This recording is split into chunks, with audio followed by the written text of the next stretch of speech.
The night the city fell silent, a blind man saw the stars for the first time in 27 years. Elias Ward sat beneath the old cathedral steps, violin pressed to his chest, trembling at a light he could not name. The moon trembled through fog, and he whispered that he could see the faces of those who had wronged him, not with his eyes, but with something older. He spoke of colors that pulsed like voices, of shadows that carried prayers. The world around him gasped, yet none dared come closer. Was it a miracle or madness dressed as revelation? And if faith could give sight, why did truth blind so deeply? Somewhere between breath and silence, a question hung like incense in the air. What if seeing the soul meant losing your own? His bow fell, a single note echoing through the empty square, and the light behind his blind eyes began to move, alive with something unspeakable. Morning breaks across the city, but the world feels changed. News cameras swarm the cathedral steps, and whispers of the seeing blind man ripple through the crowd. Elias sits quietly in custody, refusing to explain what he saw. Dr. Miriam Hale interviews witnesses, every word tightening the knot between science and something unexplainable. Father Gabriel returns to the pulpit, though his voice shakes when he prays. The miracle has begun its trial, not in court yet, but in the minds of those who watched. Elias recounts to Miriam how light spoke to him. She listens, scientific instruments humming, yet the way he describes color feels like poetry. He says he saw every lie hidden in every heart. Outside, the press chants for truth, for evidence, for proof, words that weigh heavier than faith itself. Daniel watches the news replay, his father's voice filling the small apartment he calls his cage. Every word feels like a betrayal. The man who left him now worshipped by strangers. Yet when he sees the light in those televised eyes, something in him stirs. He remembers a night when his father played by candlelight, whispering. Even darkness hums if you listen. In the cathedral, Father Gabriel kneels alone before the altar, staring at the same steps where the miracle began. He whispers for a sign, for anything. The candles waver, and the faint sound of a violin echoes, not from any living hand, but from the air itself. Outside, thunder rolls. Somewhere, Elias smiles in his cell, as if hearing the same music through stone walls. The miracle refuses silence. By dawn, the story had already split the city in two.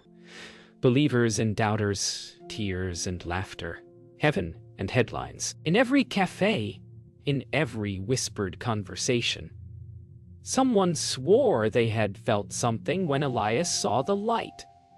But no one agreed on what it was. Some said it was divine intervention. Others called it delusion. Dr. Miriam Hale pressed her eyes against microscope lenses, searching for reason in something that refused to be measured. She told herself it was chemical, neurological, explainable. But why then did she dream of that light each night? Father Gabriel Dune visited Elias in his cell. The man once blind now stared at the priest as if seeing through him. "I can see what you believe," Elias whispered. The priest froze, his breath caught between prayer and fear. There was no accusation, only mercy. The kind that wounds more deeply than judgment. For the first time in decades, Gabriel wept not for faith lost, but for the truth of being seen. Outside, crowds gathered like pilgrims around the courthouse steps. Some carried candles, others held signs that read hope or hoax. Among them stood a woman clutching a child who claimed Elias had touched her and healed her limp. Reporters swarmed, microphones raised, lenses gleaming. Faith had become spectacle. And yet, in that sea of noise, one truth shimmered quietly. Something in every face had changed, as though all now saw themselves in his blindness. Daniel watched the televised chaos from the street corner, his reflection merging with the screens in a store window. His father had become a headline, a question wrapped in faith. For Daniel, the miracle wasn't that his father could see. It was that the world suddenly cared. He whispered to the flickering glass, "You left me blind long before you lost your sight." Behind him, church bells rang, carrying a sound both distant and familiar. That night in the cathedral where it all began, Miriam confronted Father Gabriel. "You think it's a sign," she said. "I think it's a symptom." He smiled faintly. "Perhaps it's both." Their voices echoed beneath vaulted ceilings as candlelight wavered across forgotten saints carved in stone. Outside, lightning flashed, and for an instant, both saw Elias standing between the pews, silent, serene, and radiant. Before darkness reclaimed the space, nights grew longer for Elias. What he saw was no longer light. It was truth wearing human faces. Every whisper in the prison halls bled color. Every lie shimmered like smoke above those who spoke it. He told Miriam that the world was layered, that people carried halos of memory around them, luminous wounds that never healed. She recorded his words, but felt them settle beneath her ribs like prophecy. The scientists called it hallucination. The priests called it revelation. Elias called it mercy, though mercy now burned. Dr. Miriam Hale watched his brain scans pulse with impossible rhythms. The readings rose and fell like hymns, patterns no instrument could reproduce. Each spike matched his murmured visions. "He sees emotion as color," she whispered to herself. Yet when she closed her own eyes, she saw the same flicker of blue that he described. For a moment, science forgot itself, and wonder crept in wearing her lab coat. Father Gabriel Doon dreamt of the old altar, bathed in blood-red light. He woke shaking, certain the dream was not his own. He went to the cathedral at dawn, and there, in the dust upon the marble floor, he saw words traced by unseen hands. "Forgive them. They cannot see." He fell to his knees, realizing that belief and blindness might be the same prayer spoken in different tongues. Daniel found himself outside the prison walls, waiting for visiting hours he swore he'd never use. He wanted to hate his father, yet curiosity gnawed louder than anger. When he finally entered, Elias turned toward him before hearing a word. "I can see you, son," he said softly. Daniel's breath broke. He felt seen in a way that scraped raw. The silence that followed said everything love had failed to. That evening, storms rolled across the city. Miriam walked the prison corridor, each flash of lightning throwing Elias's silhouette against the walls like an icon come alive. "They'll move the hearing forward," she told him. "Tomorrow you'll testify." He only nodded. "The truth isn't on trial," he said. "We are." Thunder swallowed her reply. Outside, the rain erased every boundary between heaven and earth. The courthouse had never been this silent. Cameras lined the marble corridors, their lenses hungry for wonder or deceit. Elias entered without chains, yet the air felt heavy with invisible ones. People whispered as if they stood at the gates of something sacred. Dr. Miriam Hale adjusted her notes, heart pounding beneath reason's armor. Father Gabriel stood in the crowd, eyes lowered. The blind man who could see too much was now the evidence of a world divided. Faith on one side, science on the other, and silence between them both. When the judge entered, every whisper died. Judge Eleanor Price's voice carried the weight of 1,000 verdicts. "This court does not try faith," she said, "only truth." Yet even she felt a strange pull when Elias turned his face toward her, as though he could see through her robes and reason. "Do you swear to tell the truth?" the clerk asked. Elias smiled. "I can only tell what I see." Murmurs rippled like wind through prayer candles. Dr. Miriam Hale took the stand, her voice trembling between conviction and disbelief. She presented brain scans, data, and words that no longer convinced even her. "There's no scientific basis for what he describes," she said, "but the results are impossible." The gallery erupted. Skeptics scoffing, believers nodding, faith and intellect colliding in electric air. Elias listened in silence, hands folded as though her every word was a prayer said on his behalf. Then it was Elias's turn. He spoke softly, his words sinking into the silence like stones into deep water. "I see light in people," he said. "Some bright, some broken. The worst are those who hide it." He turned toward the crowd, describing secrets that no one could have known. A woman's hidden grief, a man's stolen prayer, the quiet guilt behind a smile. People gasped. One juror began to cry. The judge's gavel struck, trembling in her hand. The day ended in chaos. Cameras flashed, voices rose, and no one knew what to believe anymore. Outside, thunder rolled over the city like a slow drum of judgment. Miriam caught up to Elias as he was led away. "Are you afraid of what comes next?" she asked. He turned his blind eyes to her. "Only of what we still refuse to see." And for a fleeting instant, she swore she saw his reflection, not in glass, but in her own tears. The second day of the trial began under skies that refused to clear. The air felt charged, like heaven itself was waiting for a verdict. Elias entered without a lawyer, carrying his violin instead of notes. "I don't defend miracles," he said. "They defend themselves." Dr. Miriam Hale sat still, torn between her disbelief and the trembling faith now blooming inside her chest. Father Gabriel prayed silently in the back row, his lips shaking. In that room, logic seemed small, and truth too vast to measure. Judge Eleanor Price spoke with authority, but her voice cracked, revealing exhaustion born of doubt.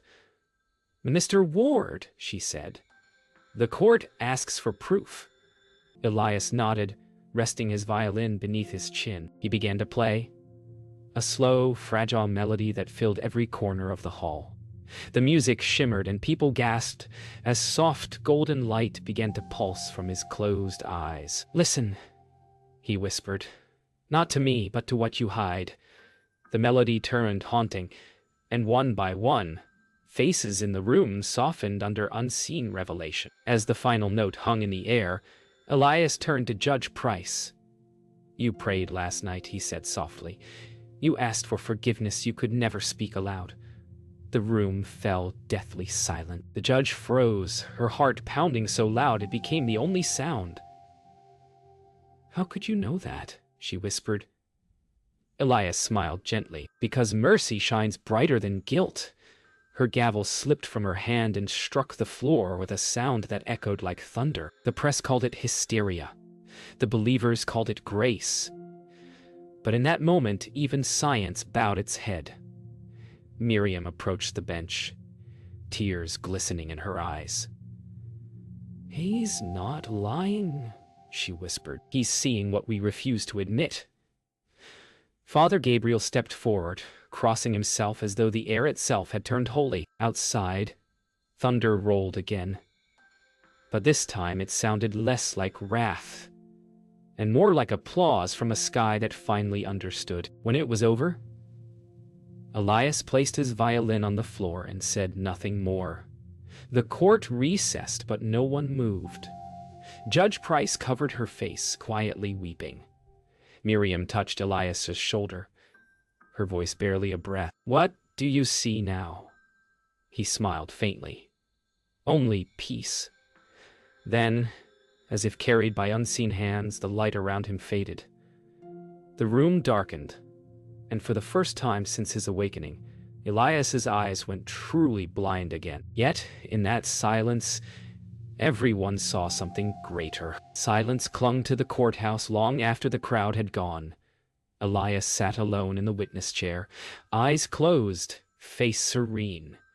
The glow that once made him holy had vanished, leaving only shadow. "Doctor," Miriam Hale walked the aisles, gathering her papers like the remnants of a dream she no longer wished to wake from. Was it worth it?" she whispered, though no one answered. Outside, thunder faded into rain. Every miracle must pay its price, and this one was beginning to collect. Father Gabriel Doon returned to the cathedral that night, his knees aching as he knelt before the altar. "Forgive me," he murmured. "I believed too late."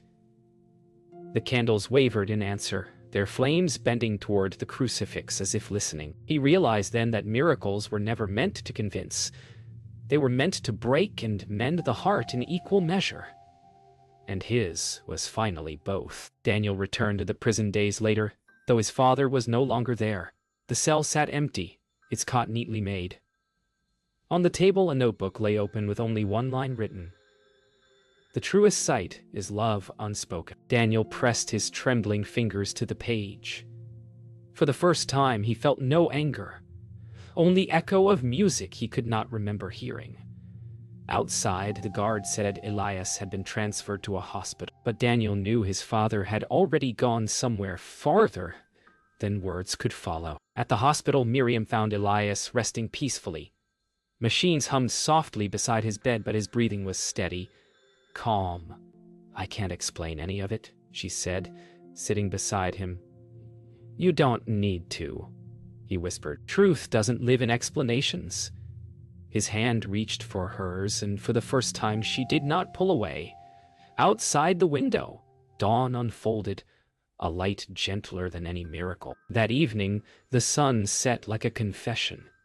Father Gabriel stood on the church steps, Daniel by his side. Miriam arrived moments later, holding the violin Elias left behind. Together, they listened to the wind sweeping through the bells. No one spoke, yet each felt his presence linger, neither ghost nor memory, but something living between.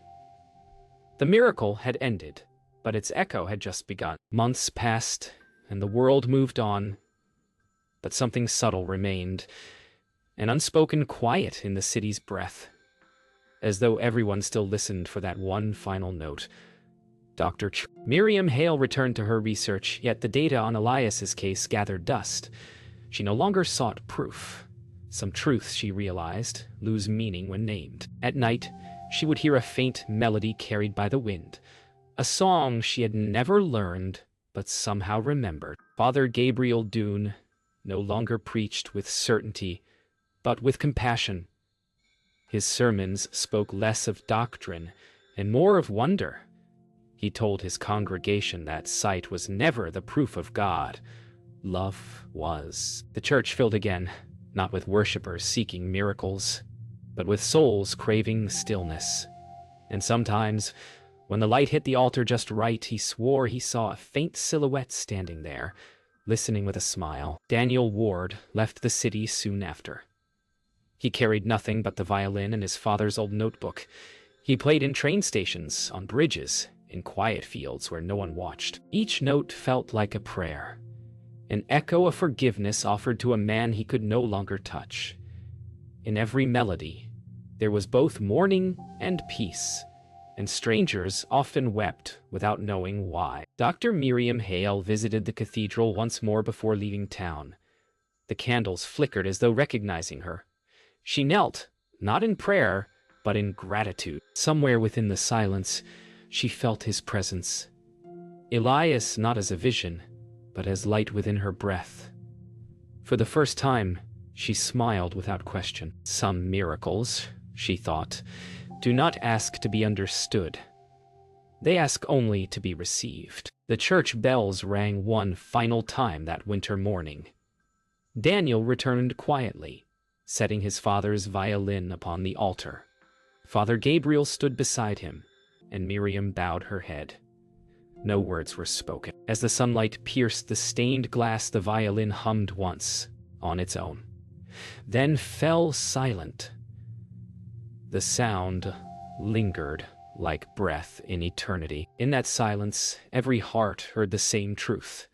The blind man had never needed eyes to see.